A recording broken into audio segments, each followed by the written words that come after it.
Welcome to the Tech Egg. Don't get scrambled. Enjoy the video. You start by confirming compatibility. Check your computer's ports and the monitor inputs so you don't stop mid-setup. Next, mount or position both displays on stable stands or VESA arms. Make sure power and video cables reach without strain.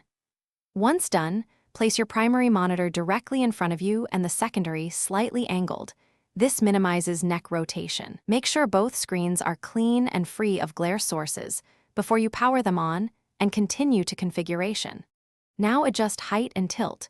Raise or lower each screen so the top edge is at or just below eye level, and angle them inward about 10 to 20 degrees.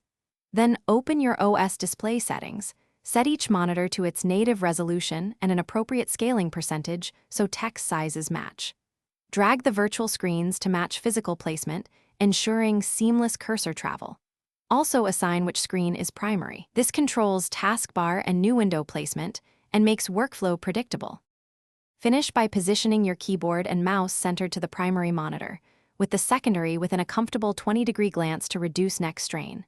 Tweak brightness, contrast, and color temperature so both screens look consistent and don't force your eyes to refocus. Route cables to avoid tension and test typical tasks, moving windows and apps between screens. If something goes wrong, a single troubleshooting tip: reseat cables and update graphics drivers. That resolves most detection or flicker issues. Thanks for watching. Consider subscribing if I helped unscramble your problems.